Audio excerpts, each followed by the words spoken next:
Detroit was a different place back when the Ramchargers were getting started. What was it like there, and what was the Woodward Avenue scene like? Well, I think as Tom was just referring to, when things were really getting started, General Motors and Ford really had the popular cars amongst the younger people. Ford had their flathead V8 cars and wearing all kinds of hot rods, little deuce coupe kind of cars. And then General Motors in the late 1940s and 50s were coming on with their overhead valve V8s and Buicks, Oldsmobiles, Cadillacs. And although Chrysler in that period came out with their Hemi, it was really pretty well relegated to sort of four-door sedan type cars. Pretty unexciting stuff. So I think as the stories would go, and this is really to some degree before my time, but having hung with these guys for the years and so forth, I've heard the stories that it was a pretty depressing situation for these young, ambitious, competitive engineers to find that North Woodward Avenue, Telegraph Road on the west side were ruled by General Motors cars and Fords.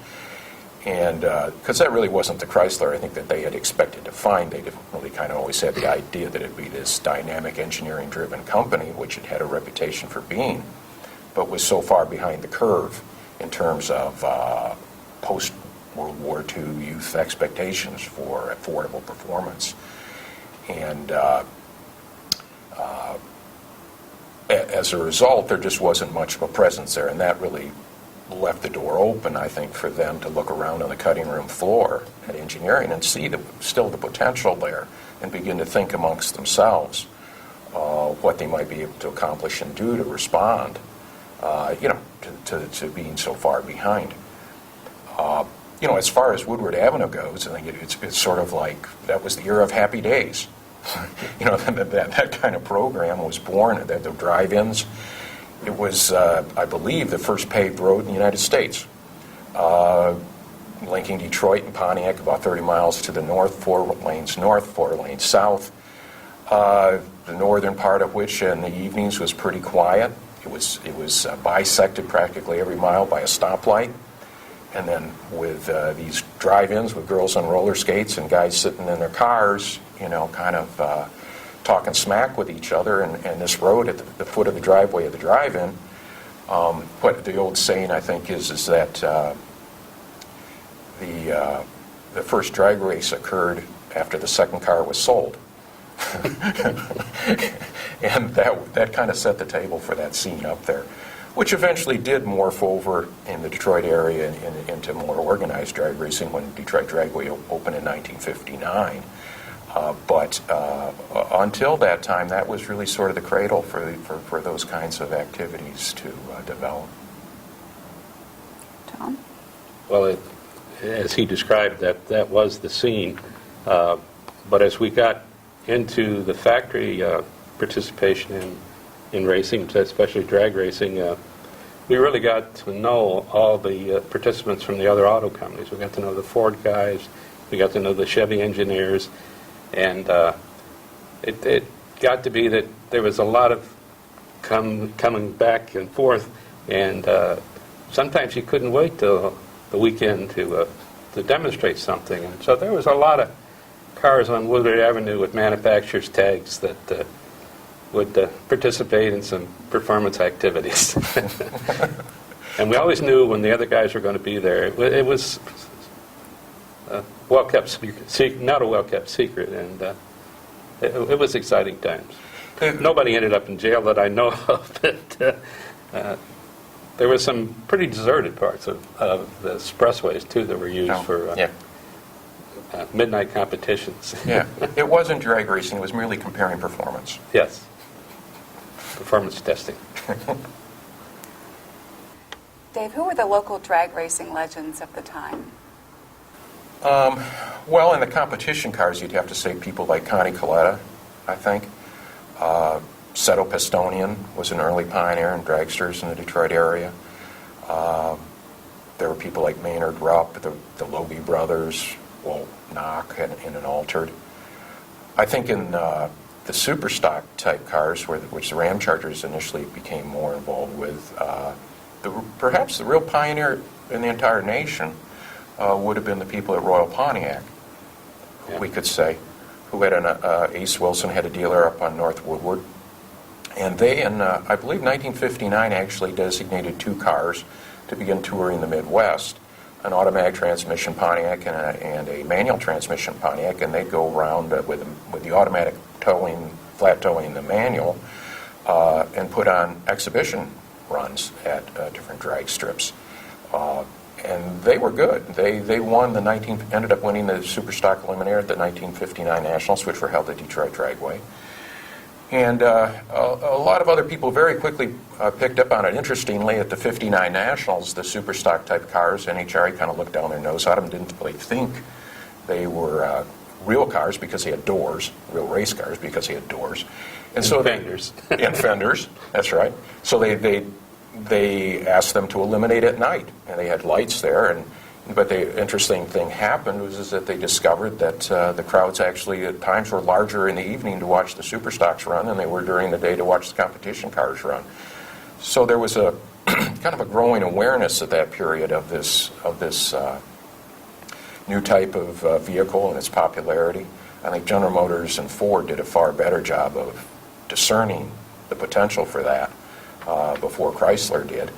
And then a number of other dealers in the Detroit area, Bob Ford and Packer Pontiac and some of the Chevy dealers became involved as well, as eventually a number of the Chrysler dealers too. But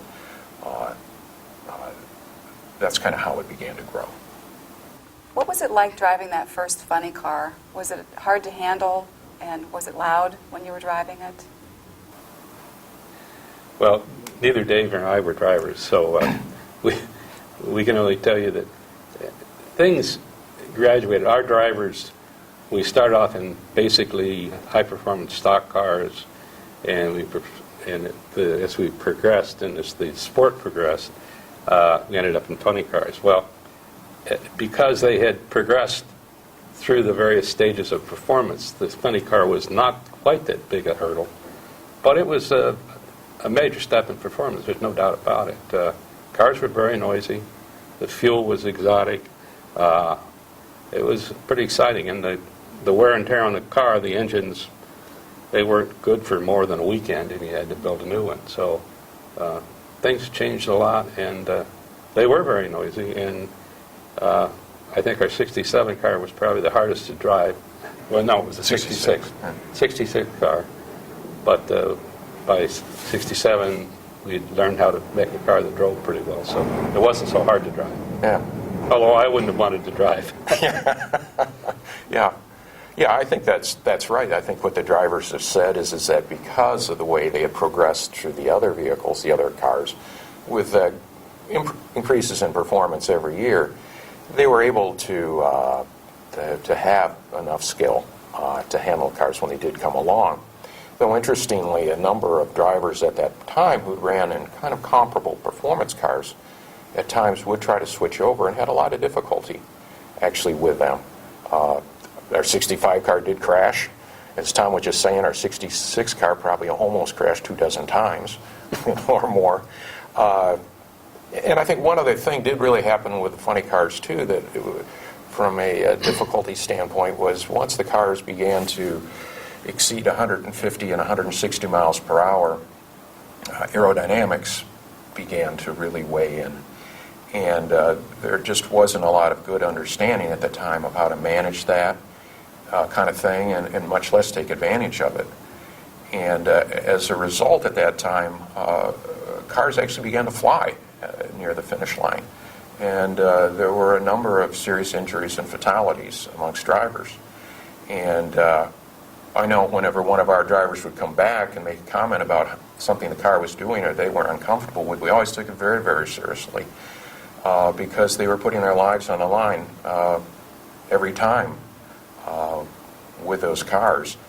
Eventually that sort of thing has gotten sorted out, and there's been a lot more wind tunnel testing, that kind of thing going on. But it's a kind of forgotten component about the envelope that the funny cars technologically were pushing was the whole business of aerodynamics and some of the complexities that introduced in terms of making the cars perform and be safe. So Dave, I've been meaning to ask you this question. How did you get your nickname, Dirty Dave? You know, I'm not sure for about half the names in the group exactly where they came from. All I could figure is maybe sometimes I often wore white Levi's to the races, and I think they tended to look clean. So the only thing they could call me was dirty. He was the clean-cut group, one of the group. Always clean-cut. Thank you both for coming in today and giving us an inside view of the Ramchargers. Pleasure, Jeff. If you're interested in learning more about the Ramchargers, pick up Dave Rockwell's new book, Were the Ramchargers, published by SAE. You can buy it online at www.sae.org or by calling SAE's customer service number, and that's 877-606-7323.